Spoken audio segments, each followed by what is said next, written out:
What's up, guys? So, as you guys may or may not know, last weekend we had a track day at Lime Rock. And, like any good track day, obviously we ran into a problem. Now, this didn't deal with suspension, this didn't deal with anything crazy. To be honest with you, I didn't really notice it right away, but I thought something was not right, but we weren't getting any codes for it or anything like that. So, we need to pull the bumper off first off because we need to pull off the intercooler.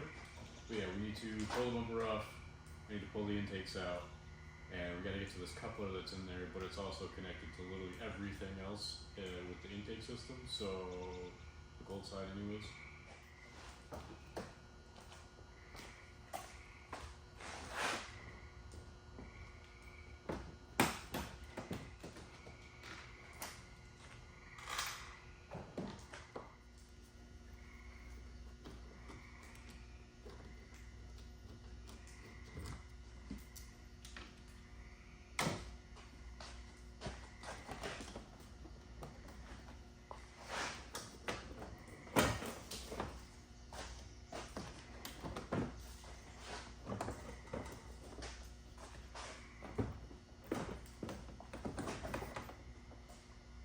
We gotta get this thing down, for one.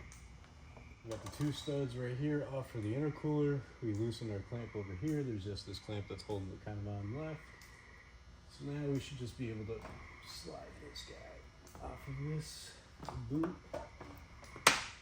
And now we have our giant ARM intercooler. It is massive and it works. I will tell you, it definitely works. So now that we have this out of the way, there's a clamp or another charge pipe right here. This one I gotta take off now, and then we can go ahead and get to the outlet, and then maybe finally we can remove the outlet. All right. Okay. So as you can see, after some struggling and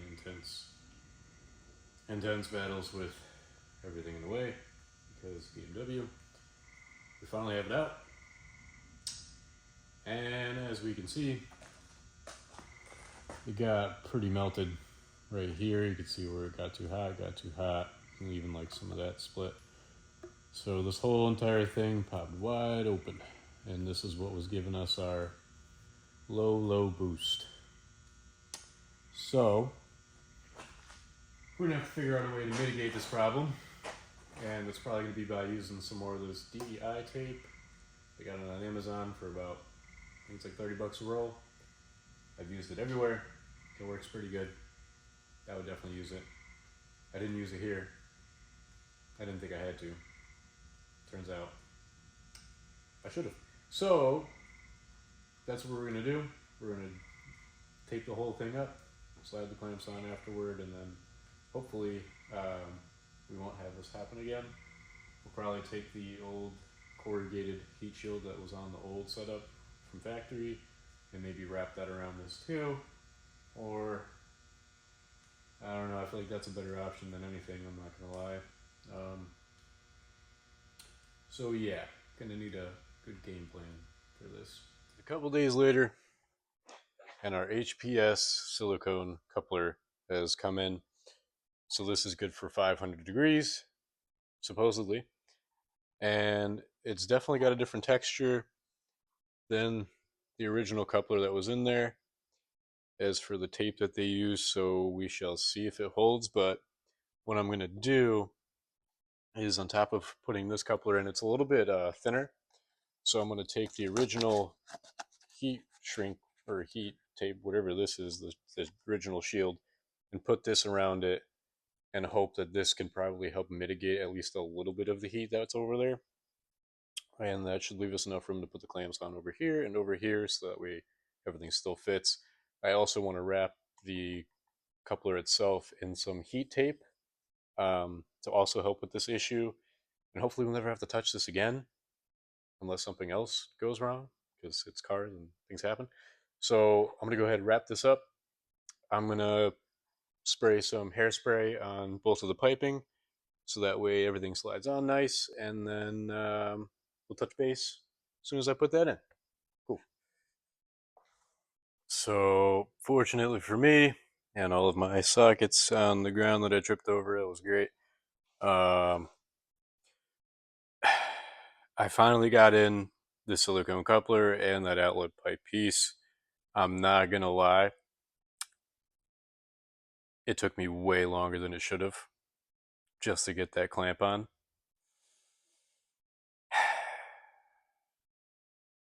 So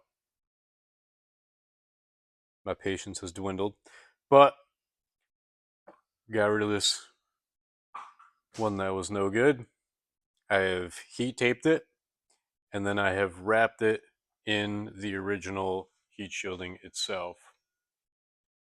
Not sure if you guys will be able to see it perfectly, but of course my arm got in the way. Actually, it's my head. If you look down in here, that is the original accordion heat shielding that was on the original outlet pipe. And I have it kind of like wrapped around the entire thing because you could bend it and kind of mold it. So I was able to reach around and kind of bend it and shape it. It's on there pretty good. I'm not worried about it falling off. It's not touching the heat shield anymore. Sounds like thunder. It's not touching the heat shield anymore. So, I mean, that's good. Um, I guess that'll mitigate one part of the problem.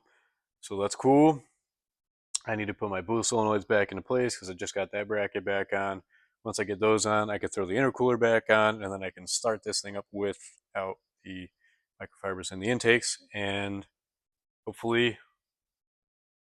we'll have boost again because I missed having boost. It's very fun having boost. So I'm gonna hop on that. BRB. You gonna join me in the first start, guys? Let's see what happens, huh? Oh man, this clutch is way lighter than the GTOs. Holy smokes.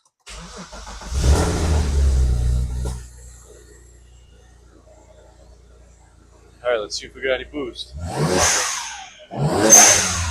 There we go.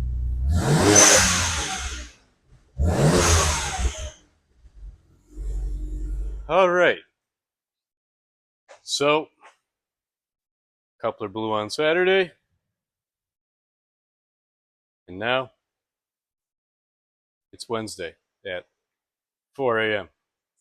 So, I'm going to go home now and go to sleep so I could start my day for my regular scheduled program. But anyways, let's hope this, idea works. Everything else is back and hooked up. I just got to put this duct back on. No big deal. And my bumper. And then take off the slicks because we're not using the slicks right now, but that doesn't matter.